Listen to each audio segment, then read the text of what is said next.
Él es pastor y coordinador de la obra hispana en la Iglesia Adventista en la Conferencia de Idaho. Él tiene una maestría en educación y un doctorado que está en proceso de psicología clínica pastoral. Así que queremos invitar a nuestro orador, el pastor Juan Francisco Altamirano, con el tema para esta noche: me golpea un llanto interior. ¿Cuánto le dan la bienvenida al pastor Altamirano? Quiero invitarle a levantar su mano y decirle bienvenido. Así que, pastor Altamirano, bienvenido en esta noche con el tema me golpea un llanto interior. Wow. Miren, yo pregunté anoche quién me iba a invitar a desayunar hoy y me dejaron esperando. A ver, ¿quién me va a invitar a desayunar mañana? Mire, ya hay una mano aquí, ¿viste? ¿Saben qué antojo tengo? Unos frijoles cocidos el día anterior. En la mañana son refritos con muy poco aceite, pero refritos más en el comal. Las tortillas del día anterior tostaditas en la mañana en el comal, con cuajada fresca. ¿No se les antoja eso a ustedes? Miren, quiero decirles que apenas nos conocimos ayer y vieran que ya les quiero así de mucho. Mire, por favor, váyanse a ver al espejo. Ustedes saben caer muy lindo a la gente. Vayan al espejo y digan, qué lindo que soy. Ustedes saben ganarse el corazón de la gente. Quiero darle gracias a Dios. El día de hoy fue un día muy especial. Y una de las razones por la que fue un día especial es porque fui a conocer a una muestra de la familia Salinas. Pareciera que allá en Santa Cruz, el que no es Salinas, como que no es de allí. Así que hoy tuve el privilegio de ir a compartir con ellos, almorcé con ellos y después fuimos a hacer otra visita con el pastor. Cuéntenme, ¿cómo la pasaron ustedes hoy? ¿Bien? ¿Estamos listos para el tema de esta noche? Ok. Necesitamos entonces recordar algo. Dios me trajo aquí para aprender juntos. El único que lo sabe todo es Dios. Y Dios ha descubierto que la única manera como yo puedo aprender es poniéndome a enseñar. Por favor, ustedes saben que por la formalidad uno se tiene que poner corbata, se tiene que poner esto encima. Si yo pudiera me lo quitara. Pero en la realidad yo soy como cualquiera de ustedes. Ya ustedes saben que soy frijoletariano. ¿Sí? Me encantan los frijoles. Y ustedes saben que me siento feliz aquí entre ustedes. Apenas estamos empezando la semanita y los quiero muchísimo. Así los quiero. Yo quiero pedirles que esta noche le digamos a Dios, Señor, necesitamos tu ayuda para comprender por qué a veces en nuestra familia se repiten patrones que no quisiéramos que se repitieran. Déjenme les comparto este pedacito de mi historia antes de orar. ¿Se acuerdan que ayer yo les decía que hay personas que piensan que hay algunos seres humanos que nacen en cuna de oro? Y que alguien había dicho que le habría gustado haber nacido donde yo nací. Dando a entender como, no exactamente al lugar, ¿verdad? Dando a entender de que hay condiciones como casi perfectas para una persona. Tal vez yo tendría unos 8, 7 años. Y tengo en mi memoria grabada la escena. Íbamos en la cabina de una camioneta, manejaba el chofer de mi padre, quien trabajaba con él. Iba mi mamá, una tía y yo iba en medio. No me pregunten por qué era yo el que iba en medio. De paso, yo no les he dicho que cuando yo nací, nacimos tres. Yo soy trillizo, ¿sí? Y hay anécdotas acerca de eso de ser trillizo. Pero al que le tocó ir fue a mí. A donde íbamos no era una misión agradable y no era la más recomendada para un niño. Llegar a una cantina e ir a recoger el cuerpo tirado de su padre, sucio por el alcohol, bañado en su propio vómito. Pero cuando íbamos en el auto, en la cabina, la tía, con su mirada muy adulta, me vuelve a ver y dice: oye, ¿qué es lo que a ti te gustaría hacer cuando seas grande? Y en ese momento mi respuesta de niño fue: yo quiero ser como mi papá. Y ustedes podrían pensar, pero es decir, ¿por qué un niño, sabiendo, han ido a recoger a su padre en las condiciones en que está, por qué en su mente de niño él va a desear llegar a ser como su papá? No puede ser. Hoy vamos a hablar un poco acerca de eso. Hay una herida generacional. ¿Qué es lo que hay? Generacional quiere decir que se pasa de una generación a otra. Y saben, tuve la oportunidad de conocer al papá de mi papá. Y cuando el papá de mi papá pedía que le sirvieran un poco de agua para calmarse la sed, no era agua de la llave, era alcohol.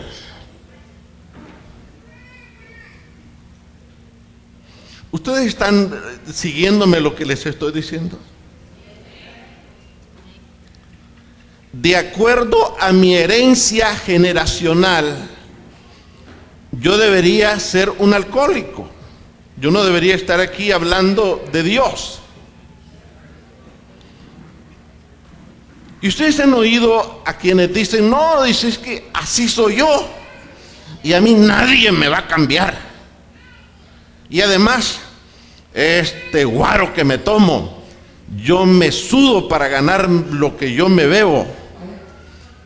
Y pareciera que nos queremos afincar en un estado de dolor, de sufrimiento, de victimización. Les propongo que le preguntemos a Dios en esta noche: Señor, ¿cómo puedo hacer para que la siguiente generación, para romper esa cadena que se repite ya? Estamos cansados en la familia.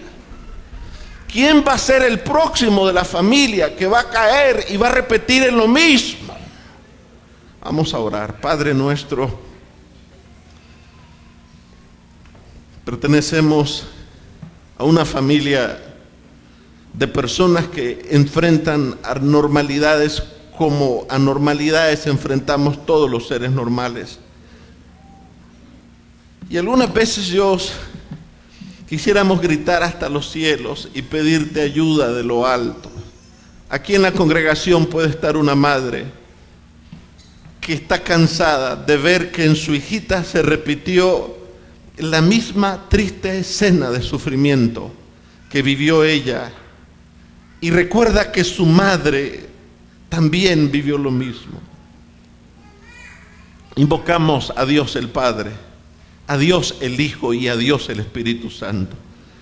Señor, hazte cargo de esta sala y conviértenos a todos en tu auditorio de la noche. Háblanos en el lenguaje del corazón. Solo tú sabes cómo llegar al interior de cada uno. Ese campo te pertenece a ti. oramos en el nombre de Jesús. Amén. Hablando acerca de esta herida generacional. Y vieron que el título del tema es "Me golpea un llanto interior". Y hay personas que pueden tener 50, 40, 60 años y saben que hay un llanto que escuchan por dentro y no saben por dónde se abre la válvula para poder vaciarse. Ayer yo les decía que, por ejemplo, cuando una persona toma alcohol, recuerdan, ayer aprendíamos, de acuerdo a la Biblia, hay que prestarle atención a lo que pasa aquí en la cabeza. Decíamos, porque aquí en la parte de la frente está el juicio, con el juicio se gobierna la vida. Un poquito más acá están los recuerdos, con los recuerdos se vuelve a vivir la vida. Un poco más para acá, por la altura de la oreja, están las emociones, con las emociones se experimenta la vida. Y atrás del lóbulo de la oreja, atrás del arco de la oreja, están las palabras. Y con las palabras nosotros nos damos a conocer. Las palabras son la vitrina de la existencia. Y cuando una persona está bajo los efectos de una sustancia que altera el juicio, entonces las emociones se sienten libres para poder salir. Y ustedes han escuchado a borrachos que lloran desconsoladamente como un niño y derraman sus lágrimas. ¡Ay, sí, que mi mamita, cómo la hice sufrir! Y están todos los demás compañeros ebrios, pero hay unos que no están tan ebrios y empiezan a reírse del que más llora. Y la misma mujer se asombra, dice, pero mi marido, el que dice que los hombres no lloran, mira cómo está de llorón ahora. Porque llorar es un derecho de la existencia. Con el llanto inauguramos la vida, con el llanto la despedimos, y en medio de un capítulo y del otro acompañamos la vida a través del llanto. ¿Acaso Jesús nos dijo, bienaventurados los que lloran, porque ellos recibirán consolación? Es que no puede haber sanidad en el corazón de una persona herida si no se da la licencia de derramar sus lágrimas. Porque las lágrimas, según dicen los poetas, son los parabrisas del alma. Limpian el corazón, limpian la conciencia. Y yo agrego, llorar es otra forma de hablar con Dios. Cuando uno llora, ya llega al punto en que no tiene palabras para expresarse. Porque llorar es un lenguaje líquido. Cuando uno ya no es que está platicando con Dios, sino que uno se derrama con Dios. Pongámonos a pensar, ¿por qué el Señor Jesús dijo en el libro de Mateo, el capítulo 18 y el versículo 3, ¿por qué Él dijo? Les aseguro que para entrar en el reino de Dios, ustedes tienen que cambiar su manera de vivir y ser como niños. Me puse a reflexionar y llegué al menos a dos conclusiones. En primer lugar, Dios espera que nosotros seamos como niños para no avergonzarnos de llorar ni sentirnos tontos por reír demasiado. A veces los adultos hemos pensado que un niño pequeño, mientras más formal es, que el niño tan bien portado es. Cuando yo llego a una casa o yo llego a una iglesia, a una congregación, y miro niños que no se mueven para nada, estoy pensando que están enfermos. Y cuando yo entro a una congregación y oigo a alguien decir, por favor, padres, mantengan a sus niños, y yo miro padres que empiezan a pellizcar a los niños, no, tatita, no hagan eso. Porque en la mente de ese niño se va a formar la idea que la iglesia es un lugar de tortura y yo no quiero ir a un lugar donde me torturan en el nombre de Dios. Una razón más por la que el Señor Jesús pudo haber dicho estas palabras, y la razón es la siguiente: los niños son auténticos y ellos pueden expresar sus necesidades sin pensar en el qué dirán. Un niño puede estar aquí sentado y en forma natural decir: mamá, yo quiero ir al baño, me ando. Y no le va a dar vergüenza, el niño lo va a decir.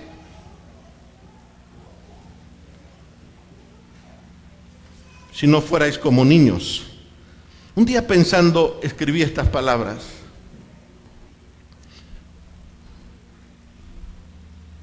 A veces pienso que no sabemos ser los adultos que soñamos ser porque no hemos vivido a plenitud nuestra infancia. Otra vez, porque alguien nos ha hecho pensar que los niños serios son mejores que los niños que juegan. Y no es así. La niñez es una etapa, es la única etapa en la vida en que tú puedes disfrutar de la vida. No necesitas tener responsabilidades de adulto, eres un niño. Tienes derecho a ir a la escuela, tienes derecho a salud, sí, y tienes derecho a jugar. Es una etapa preciosa de la vida.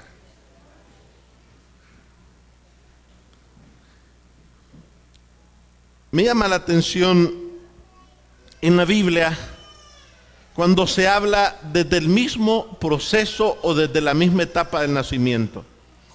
La palabra del Señor en el libro de los Salmos, el Salmo, miren bien, 51 y el versículo 5, la Biblia dice: mirad que en maldad he sido formado. O sea, desde el mismo nacimiento hay influencias que afectan nuestra manera de ser y de relacionarnos con los demás. Déjenme, les comparto un poco acerca de esto. Por ejemplo, está comprobado que aquellas personas que cuando nacieron el parto fue natural, tienen personalidades más seguras. En cambio, aquellas que cuando nacieron asistidas por esa famosa anestesia e inyección que le ponen en la columna, en la espalda a las mujeres, la epidural. Esas criaturas al nacer desarrollan personalidades que se paralizan. En otras palabras, son personalidades que no soportan trabajar con mucha presión. Y cuando usted no sabe con quién usted se casó y cómo nació cómo fue su nacimiento, es posible que usted algunas veces está tratando de lograr algo de su marido y lo presiona, y si su marido, usted no sabe cómo fue que él nació, él probablemente en lugar de conseguir lo que usted quiera, lo va a hacer que se frene, porque estas personalidades se paralizan. Ahora, si el parto fue inducido o si el parto fue, en el momento del parto se le enredó el cordón umbilical a la criatura, en el caso de los inducidos, son de niño hasta ser adultos, desarrollan una personalidad de resentidos. En otras palabras, no son fáciles para dar una palabra de perdón. Y si al nacer al niño se le enredó el cordón umbilical, desarrollan personalidades muy miedosas. Ahora, ¿se dan cuenta por qué es importante conocer un poco acerca de esa etapa de la vida? Es decir, uno mismo, si uno conoce cómo fue el parto cuando uno nació, por lo menos te ayuda a comprenderte a ti mismo. Y si tú te comprendes a ti mismo, por lo menos contigo mismo tú no vas a pelear. Y por lo menos podrías comprender cuál sería una reacción de tu parte si alguien te somete a una situación relacionada con tu forma de nacimiento.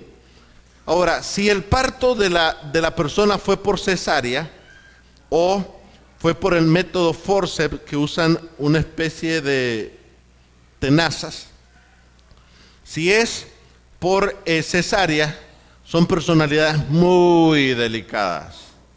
No se les puede decir nada porque todo les hiere. Y si fue por el método forceps, son personalidades que andan peleando y nadie las anda atacando. Cada caso se mira afectado desde la infancia. El poeta había dicho, llegó con 3 heridas, la del amor, la de la muerte y la de la vida. Con 3 heridas viene, la de la vida, la del amor y la de la muerte. Con 3 heridas yo, la de la vida, la de la muerte, la del amor. Hay una herida que cada uno de nosotros arrastramos desde el mismo momento del nacimiento. Ahora, y alguien podría pensar, bien justo, ¿y a mí qué me importa? ¿O en qué me puede servir? Si ya lo que pasó, pasó. Es sencillo. Cuando nosotros aprendemos a leer con respeto nuestro pasado, nosotros sabemos darle una interpretación más justa a nuestro presente.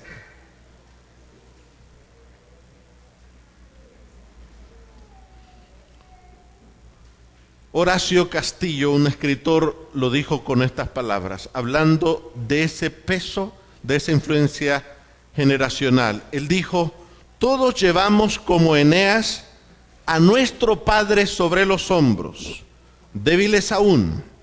Su peso aún nos impide la marcha, pero luego se vuelve cada vez más liviano y advertimos que ha muerto. Entonces lo abandonamos para siempre en un recodo del camino y trepamos a los hombros de nuestro hijo.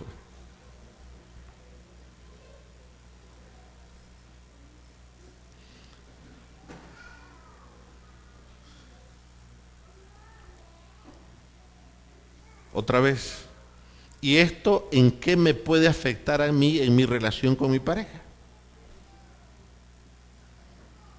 Vean el siguiente caso que les quiero compartir. Este es el caso de Jimena y se los voy a resumir. En el caso de Jimena y de Esteban, si acaso tendrían algunas pocas semanas de haberse casado, y una noche Jimena está preocupada porque Esteban no regresa de su trabajo. Es tarde, demasiado tarde. El horario de la oficina ya había pasado ya hace ratos. Entonces se le viene un pensamiento inmediatamente a Jimena. Jimena fue creada en un hogar donde había un padre que lo controlaba todo. Y si por ahí se escuchaba el ruido de una mosca, había que perseguir esa mosca hasta expulsarla de la casa. Y ella se crió en un hogar así, donde había que estar constantemente, se sentía una sensación de desconfianza, que había algo malo que estaba pasando y que había que estar, como quien dice, había que dormir con el uniforme puesto y la pistola cargada. Ella creció en un hogar así. Esa noche, cuando se hace tan tarde, Esteban no ha regresado, el primer pensamiento de ella es, este hombre me anda engañando. Así que Esteban no ha llegado y ella ya le está preparando la maleta. Y ya la tiene empacada, ya tiene las cosas allá adentro. Cuando llega Esteban, ni siquiera lo saluda. Ajá, sinvergüenza, le dice. Yo de tonta he estado esperando todo el día y el gran ya le dijo la palabrota. Me has pasado engañando y yo he creído inocentemente que eras fiel. Y él ni siquiera la oportunidad para hablar. Ahora, Esteban, él no tuvo papá, pero sí tuvo mamá. Y a él le tocó asumir la responsabilidad de temprana edad de velar por su mamá y sus hermanitos. Así que él creció en un ambiente de independencia. Y esa tarde, cuando su patrón le pidió quedarse más tiempo en la oficina, él aceptó sin ningún problema. Lo que ella no sabía es que el jefe del trabajo le había pedido a él quedarse más tiempo para sacar un compromiso. Pero esto nos ilustra algo importante, y es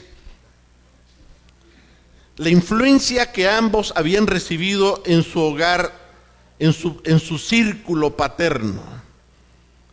Les había marcado, y al llegar al matrimonio, cada quien está arrastrando esa herida generacional que trae desde su pasado. Ahora, esto nos lleva a una importante conclusión, que es bueno subrayarla. El arte de amarse en pareja parte de la compasión del uno por el otro, por las heridas abiertas que cada uno trae desde su infancia.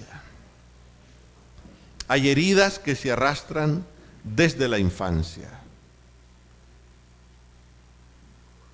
La Biblia comenta que hubo una época del pueblo de Israel en que había un adagio, y bien, miren ustedes cuál era el adagio. Dice la Biblia: en aquellos días no volverá a decirse, los padres comieron uvas agrias y a los hijos se les destemplaron los dientes. O sea, Dios está prometiendo que llegará un tiempo en que las conductas, los comportamientos de los padres no afectarán las vidas de los hijos. Pero ese tiempo, tenemos que aceptar, todavía no ha llegado. El cielo no está aquí. En la Biblia, en otra parte, se habla acerca de la responsabilidad de nuestros propios actos como adultos, como padres, pero también se habla de que hay consecuencias hacia seres inocentes. Y bueno, además de la Biblia, hay recursos, hay investigaciones que se hacen que nos ilustran el peso de esa influencia de una generación sobre otra. Vean este dato que les quiero compartir. Este es un libro que se titula así: Rompa el ciclo del divorcio. Y el autor en su introducción dice lo siguiente: que los hijos adultos del divorcio son también al menos 4 veces más propensos a divorciarse que los hijos de familias intactas. ¿Cuántas veces más propensos? O sea, y debo aclarar esto no es una camisa de fuerza, pero los estudios revelan que las posibilidades son altísimas. Es que es sencillo. En la mente de ese adulto, en su mente de niño, cuando algo estaba unido había que separarlo. Y el matrimonio no era para siempre, era hasta que los gritos aguanten. Entonces, cuando él se casa, él trae en su mente, y uso esta palabra, un chips. ¿Okay? No existe tal cosa, pero es una ilustración. Él trae una grabación, un track en su cabeza que le dice: los matrimonios no son para siempre. Cuando no funciona, esto hay que romperlo. Y todavía dice más, el efecto del divorcio sobre la felicidad que se tiene durante la niñez, quizás sea más pronunciado que los efectos de la muerte. Me ha tocado tratar casos donde el tema del divorcio es una brasa caliente. Y cuando empiezo a conversar con ellos acerca del hogar de sus padres, lo primero que aparece es que sus padres se divorciaron. ¿Qué dice la Biblia acerca de esa influencia? Porque alguien podría decir, pero es que no es justo. ¿Por qué los hijos tienen que pagar los platos rotos de los padres? La Biblia dice lo siguiente, escuchen lo que dice la palabra de Dios. En relación a la responsabilidad, Deuteronomio capítulo 24 y el versículo 16 dice, los padres no deben morir por los pecados de los hijos, ni los hijos deben morir por los pecados de los padres. Los que merezcan la muerte serán ejecutados por sus propios delitos. Eso es lo justo. El hijo no tiene que ir a la cárcel por las infracciones de su papá. Pero noten, hay algo más que dice la Biblia en el libro de Jeremías, el capítulo 32 y el verso 18. Muestras un amor inagotable a miles, pero también haces recaer las consecuencias del pecado de una generación sobre la siguiente. Tú eres el Dios grande y poderoso, el Señor de los ejércitos celestiales. O sea, hay consecuencias de una generación sobre la siguiente. El gran poeta cubano José Martí lo dijo así: las cualidades de los padres quedan en el espíritu de los hijos, como quedan los dedos en las alas de la fugitiva mariposa. Es así.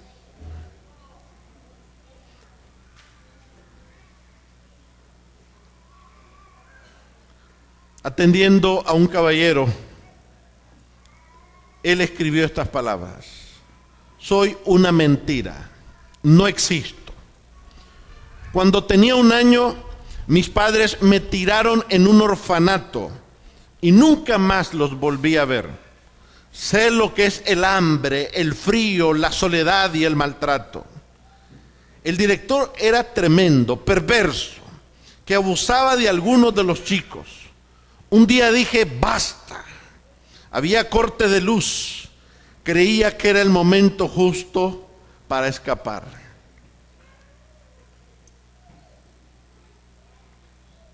Y esto se refleja en todos los ámbitos de la vida. Se hizo un estudio con 7,000 mujeres que trabajaban en bares y clubes donde se presentaban desnudas. ¿Cuántas mujeres? 7,000 mujeres. Y escuchen bien la respuesta que ellas dieron. Y la respuesta es la siguiente: la mayoría de estas mujeres admitió que probablemente buscan la atención masculina que nunca tuvieron en su niñez. O sea, detrás de la conducta de una persona, aunque la sociedad y la iglesia la condene como inmoral, existe un ser humano con heridas muy profundas que nosotros no alcanzamos a ver. Porque tú puedes ir a la farmacia y preguntar que te den algo para el dolor de cabeza, pero para las heridas que sangran por dentro no existen vendas. No hay en la farmacia un tratamiento para eso. Ustedes han oído hablar del siguiente caso que les voy a mostrar. Y escuchen bien lo que dice las palabras de este caballero. Dice él: nuestra familia era prohibicionista. ¿Qué quiere decir prohibicionista? Que todo lo prohibían. Puritana, en el sentido más real de la palabra. Nunca hubo abrazos en esa familia. Oh, no. Absolutamente nunca hubo abrazos o besos en mi familia. En algún punto mi madre se disculpó conmigo por esta falta de afecto. Y yo le dije, mamá, tú no podrías haberlo hecho mejor. Porque por eso que no me pudiste dar, pude establecerme en algo que ha cambiado mi vida y la del mundo. ¿Saben ustedes quién dijo esas palabras? Que creció en un hogar y era un hogar cristiano, pero nunca hubo abrazos. Nunca hubo besos en esa familia. Y cuando su mamá se vino a disculpar, él le dijo, mamá, no te preocupes. Porque eso más bien me convirtió en alguien que ha impactado el mundo. Y quien dijo estas palabras están ahí abajo. Las dijo el fundador de la revista Playboy en los Estados Unidos. Ustedes saben, creció en una familia cristiana, pero en esa familia no hubo ¿qué? Cariño, no hubo afecto, no hubo abrazos, no hubo besos. Ven entonces cómo las heridas que se repiten de una generación a otra afectan la conducta, el comportamiento de una persona. ¿Ven ustedes eso? Hemos dicho que hay un dolor generacional, hay una herida generacional. Y por favor, no oigan o no entiendan que estoy diciendo maldición generacional. Eso no existe, señores. Lo que sí existen son heridas generacionales, un dolor generacional.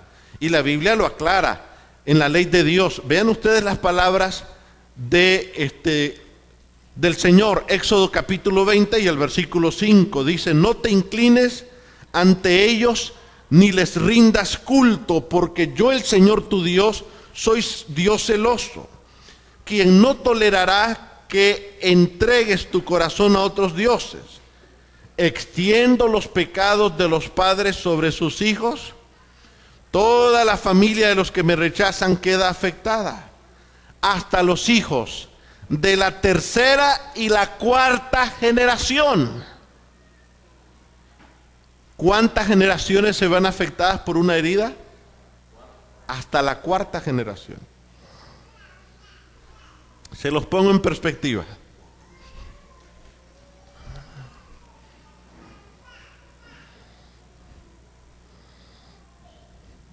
Se los pongo en perspectiva. En otra parte de Deuteronomio 5:9 se repite el mismo concepto y dice la segunda parte de este versículo: yo visito en los hijos la maldad de los padres que me aborrecen hasta la tercera y la cuarta generación. O sea, no es sabio, no es responsable decir, yo voy a romper este matrimonio y no les va a pasar nada a mis hijos porque yo todavía les voy a estar mandando para la leche y para el pan. No es sensato, no es responsable, no es sabio. Porque la consecuencia seguirá hasta la tercera y la cuarta generación. O sea, que cuando tú te casaste con tu pareja, te estabas casando con alguien que recibió la influencia de su mamá y de su papá, de sus abuelos, de sus bisabuelos y de sus tatarasabuelos. ¿Ustedes no han oído a veces platicando en la sala de una casa donde la señora más grande, la abuela, dice, pero mira, este niño tiene el carácter de su abuelo? Las generaciones más jóvenes ni en cuenta, el abuelo ya está enterrado, pero la abuelita que conoció muy bien el carácter del abuelo, mira cómo se parece a su abuelo, por la influencia genética. Y se han hecho los cálculos, en la realidad existe la influencia genética de 30 personas en cada uno de nosotros. O sea que cuando tú te casas con tu pareja, te estás casando con una persona que ha sido afectada por los genes de 30 seres humanos.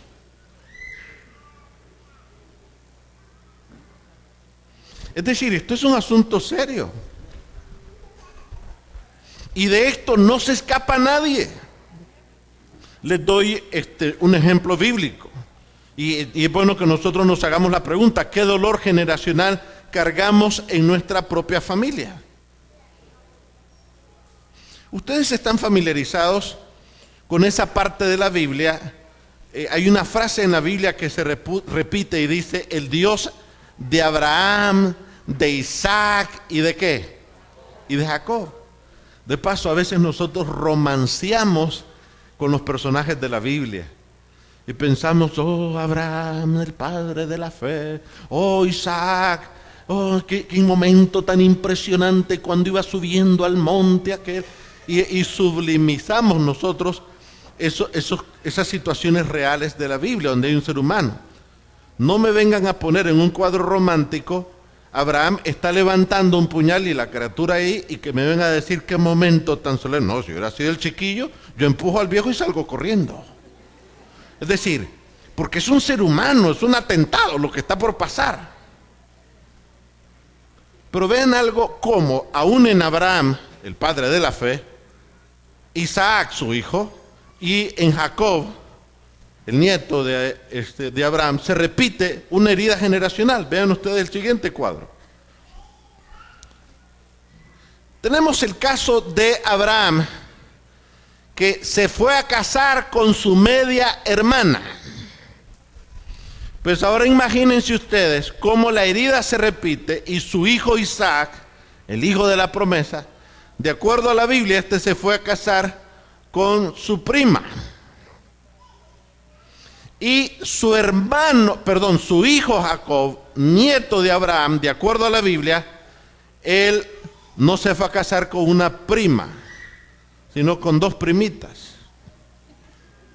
O sea, la derramó y le derramó doble. Ahora, ¿ustedes observan un patrón allí?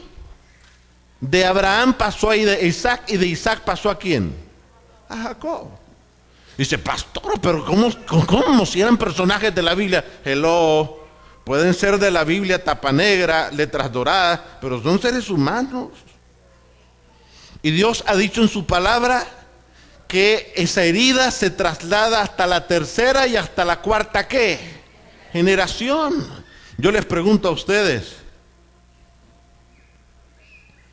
¿será que estamos destinados a arruinarnos entonces? Y yo no conocía esos 30 que existieron antes que yo naciera. ¿Y qué hábitos tuvieron? ¿Y qué les gustaba hacer? Yo ni en cuenta.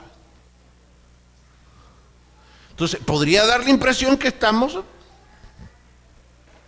hecho pastes, dice la gente. Pero vean algo que es bueno para balancear esto que estamos diciendo.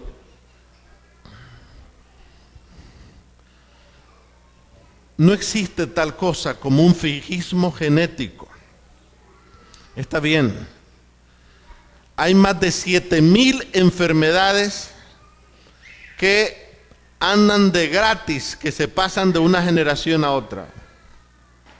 Es decir, puedes respirar oxígeno puro, puedes comer, en lugar de que te pongan una transfusión de sangre de vegetales, puedes comer verde, zanahoria, tomates, lechugas y todo lo más natural posible.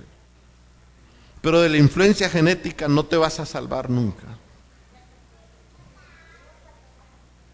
Y dice aquí este autor,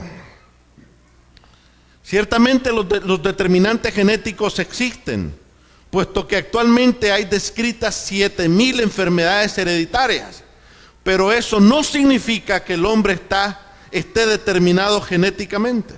Y tengo un caso para demostrárselos. Este es un caso reciente en los Estados Unidos. Este científico llamado Jim, un neurocientífico, le dijo a su asistente, por favor, háganle una tomografía del cerebro a todos mis familiares. Y entonces le dijo a su asistente que a las tomografías ella las revolviera y las identificara de una forma que solamente ella iba a saber cuál era, qué placa era de quién. Así que él empezó a analizar todas las tomografías y hubo una que le llamó la atención. Y ustedes la tienen en la pantalla. La de arriba, ustedes notan en la parte rojita del lóbulo frontal. Y acuérdense lo que aprendimos ayer, que en el lóbulo frontal está el juicio, está el dominio propio, está la fuerza de voluntad, está la conciencia, la capacidad para tomar decisiones juiciosas, sabias, está aquí en el lóbulo frontal. Y cuando una persona mata en el día a alguien y en la noche asiste a la vela de quien mató y todavía tiene el descaro de pedir que le traigan café caliente con rosquillas, se trata de un psicópata. Los psicópatas matan y no sienten sensibilidad, no sienten dolor, porque el lóbulo frontal no les trabaja. Y ahora escuchen esto: el que está arriba tiene la imagen roja, el cerebro está mostrando actividad, quiere decir que sí le funciona el lóbulo frontal, no es un psicópata. Pero el segundo, el de abajo, ese es la tomografía de Jim, y Jim no sabía que él estaba analizando la tomografía de él mismo, el neurocientífico, y su tomografía está indicando que no tiene actividad en el lóbulo frontal. En otras palabras, él tiene la mentalidad de un psicópata. La pregunta es, si tiene la estructura cerebral de un psicópata, no debería ser un científico, debería ser un ¿qué? Un psicópata, un asesino. Esos asesinos que hay en serie y que tienen placer. Y ustedes en las noticias de vez en cuando saben de que, bueno, mató a un montón, los picó, los metió en la refri y de tiempo en tiempo se los iba comiendo. O sea, se trata de un ser humano que no le trabaja el lóbulo frontal. Entonces la pregunta que surge es, ¿por qué este caso, donde tiene los genes, ¿ok?, que coinciden para la agresión y la violencia doméstica, ¿por qué no es un psicópata? Y aquí está la explicación bien sencilla. Él tuvo una infancia rodeada por una familia que le dio mucho cariño. ¿Oyeron eso? O sea, en otras palabras, Dios ha provisto una manera que a través de nuestras relaciones, por eso dijo Jesús, un mandamiento os doy, que aprendamos a amarnos los unos a los ¿qué? A los otros. Miren, todos los seres humanos necesitamos cariño. Y la sociedad se muere no de hambre, se muere de amor. Porque miren algo. ¿Ven ustedes cómo yo les pregunto quién me va a invitar a desayunar mañana? La pregunta, alguien podría pensar, wow, qué descuidado, aquí nadie está atendiendo a este hombre, se nos va a ir hecho una pluma. Pero no, me están atendiendo re bien, de lujo. ¿Y por qué pide entonces tortilla con frijoles tostados? Por cariño, tatita. Porque una cosa es que yo me coma la tortilla solo y otra cosa es que me la coma contigo en tu mesita, en un tauretito sentado. ¿Sí o no? Porque lo que le da sabor a la comida no es el sazón, es el cariño con que compartimos. Y voy a decirles, estoy requete agradecido. La hermana Estercita, la esposa del pastor, nos está tratando con tremendo cariño. Pero lo que nosotros estamos aprendiendo aquí es algo sumamente importante. Ahora, yo les pregunto a ustedes, en el caso de ese científico, él tuvo una niñez feliz. Y, ay, pero si no ya tiene 50 años, pastor. Y si mi papá me grosereaba y me decía insultos, A mí me tocó tratar a un hombre que es millonario en los Estados Unidos. Un hombre que no llega a los 50 años. Y me dijo, pastor, él no me conocía. Me conoció esa noche en un restaurante porque su otro amigo que sí me conocía me dijo, quiero que ayudes a mi amigo. Y me llevaron a un restaurante. Y un hombre fuerte que tiene una compañía de construcción millonaria, me dijo, mi papá está por venir, pero no quiero verle la cara a mi viejo, no lo soporto. Y fue entonces cuando él me explicó, y esa noche tuvimos una terapia para ayudarlo. Y me dijo él, desde que yo era un niño, lo único que recuerdo es que mi papá me maltrataba. Y con lágrimas en los ojos me dijo, pastor, yo no sabía que mi nombre era Daniel. Lo supe hasta el primer día que yo llegué a la escuela, pastor. Y me dijo, todo el tiempo, mi papá a mí me llamaba pendejo. Entonces alguien podría decirme esta noche, pastor, bueno, el científico tuvo la suerte de una familia cariñosa y ahora yo que soy viejo, ¿cómo le hago? ¿Cómo vamos a remediar ahora la vida? Porque no queremos repetir las mismas desgracias para las generaciones que vienen. Queremos parar ese dolor que se ha venido repitiendo generación en generación. La palabra del Señor tiene una solución y dice la Biblia, como bien saben, ustedes fueron rescatados de la vida absurda que heredaron de sus antepasados. Señores, era una vida absurda la de mi papá cuando yo iba siendo un niño, íbamos a recogerlo porque él estaba muy borracho. Era una vida absurda, ¿sí o no? Pero Dios dice que Él puede rescatarnos de esa vida absurda que heredamos de nuestros antepasados. O sea, no existe tal cosa como una maldición, hay un hechizo y no podemos reventar ese hechizo. Falso, señores, la Biblia está muy clara. Y dice la Biblia, el precio de su rescate no se pagó. El precio de su rescate no se pagó con cosas perecederas, como el oro o la plata, sino con la preciosa sangre de Cristo, como de un cordero sin mancha y sin defecto. En otras palabras, hoy la vida te está dando una nueva oportunidad para corregir y mejorar la historia que heredaste de tus antepasados. Oh, con razón. Las palabras que aparecen en el libro de los Hechos, el capítulo 11, verso 14, dice, Él te traerá un mensaje mediante el cual serán salvos tú y toda tu familia. ¿No es maravilloso? Yo lo entendí mejor cuando analicé el siguiente versículo y me voy a saltar esta imagen. Dice la palabra del Señor y quiero que lo analicen conmigo. Dice la Biblia, pues ustedes han nacido ¿de qué? En otras palabras, que además del primer nacimiento, que ya venía contaminado por nuestros antepasados, Dios habla de un nuevo ¿qué? ¿De un nuevo qué? Ahora yo les pregunto a ustedes, ¿están satisfechos con el primer nacimiento? Si alguien se me pone y dice, yo estoy orgulloso, yo pido que lo metan preso, ese hombre está loco.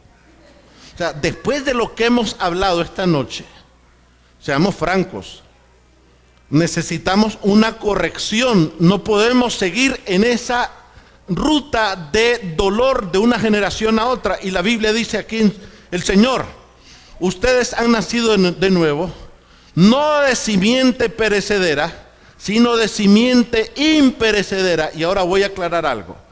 Quienes están más cerca de la pantalla pueden verlo.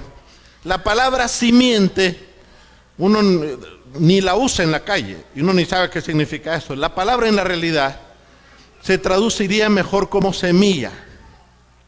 Y todavía le faltaría exactitud, porque fui al diccionario y la palabra que ahí aparece es espora. Y cuando fui al diccionario del idioma español, la palabra espora es de la familia etimológica de esperma. Espermatozoide es la célula masculina que unida a la célula femenina genera una vida. Y Dios dice somos renacidos, dice aquí Él en su palabra. En otras palabras, nacemos de nuevo, no del esperma, no del semen perecedero de un hombre, sino del esperma imperecedero, mediante la palabra de Dios que vive y permanece para siempre. O sea, esta noche ustedes se van de aquí y el esperma de Dios, de su palabra, ha producido una nueva criatura en ustedes. ¿Para qué vinieron? Ustedes vinieron porque dice el Señor: te amo tanto que no quiero que a ti te pase lo que les pasó a tus padres y a tus antepasados. Quiero romper esa cadena generacional. En esta noche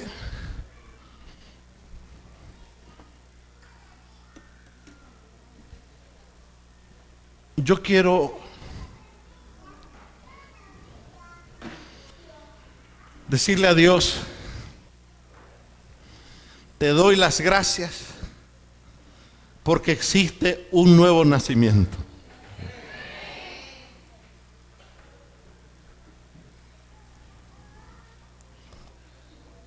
Pero Dios es tan misericordioso que Dios nos da a nosotros la libertad para decidir si queremos volver a nacer. Porque es un Dios de amor y Él no hace nada a la fuerza. Lo que yo te he explicado esta noche te ha dicho: ok, puedo dejarle a mi familia, a mis niños, algo mejor que lo que yo tuve en el pasado con mis antepasados. Y Dios dice: yo te lo quiero dar. ¿Saben? En la Biblia, al nacer de nuevo se le llama bautismo.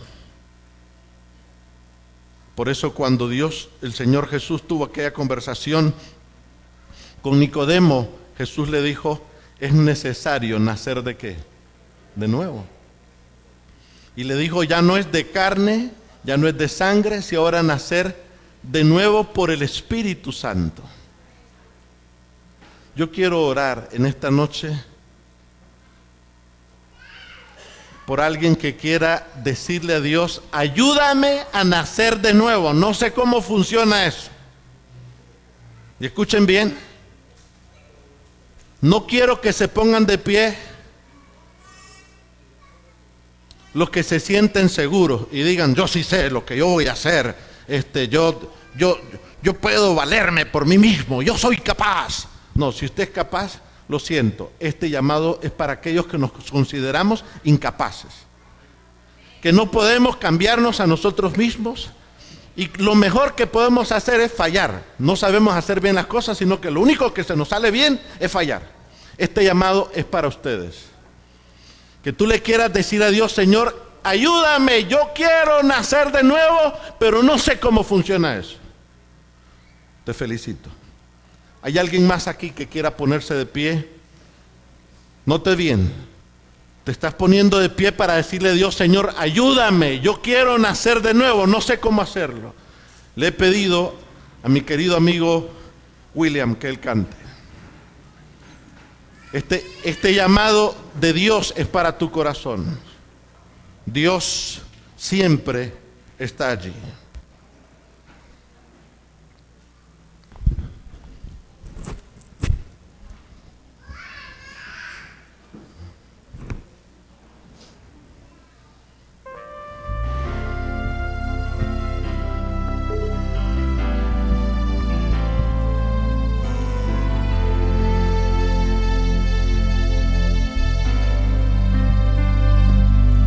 El momento en que mi vida estuvo al borde de la desesperación,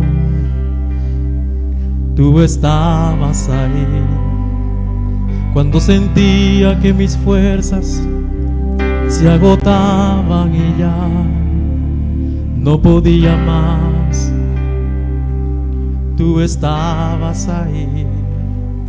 Cuando mi espíritu desmayaba y sentía que no había solución, tú conmigo estabas, dándome fuerza y valor para seguir hacia adelante y vencer toda tentación.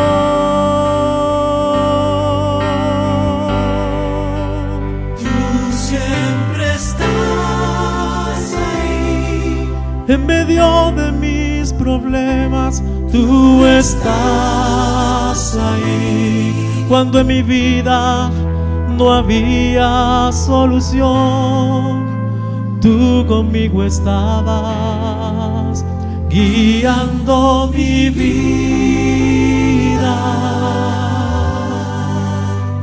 Tú siempre estás ahí.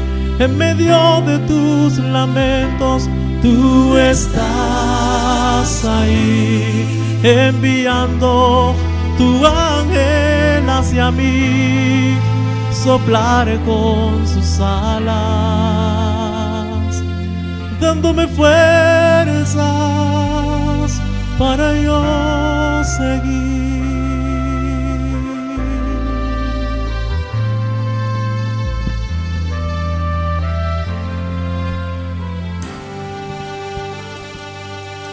El momento en que tu vida esté al borde de la desesperación,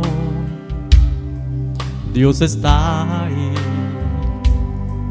Cuando sientas que tus fuerzas se agoten y ya tú no puedas más, Dios está ahí.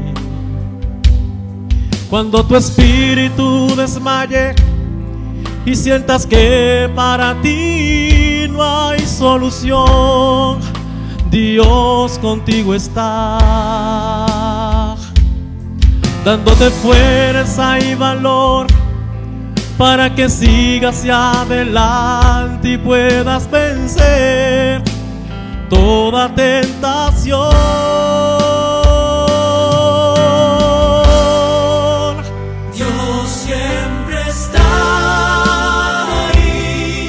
En medio de tus problemas, Él está ahí. Cuando en tu vida no haya solución, Dios contigo está, guiando tu vida.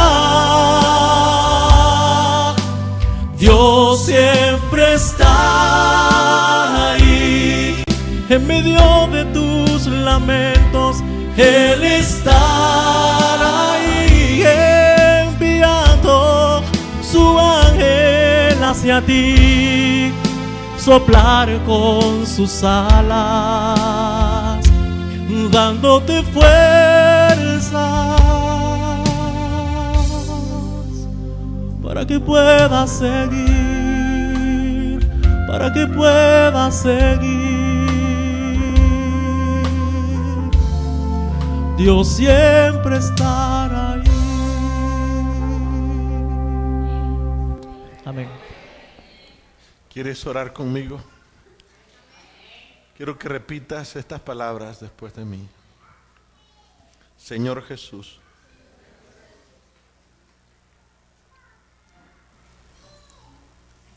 toma mi corazón. Yo no sé cómo dártelo. Haz lo tuyo. Haz conmigo lo que quieras. Gracias, Jesús. Amén. Tenga la bondad de sentarse.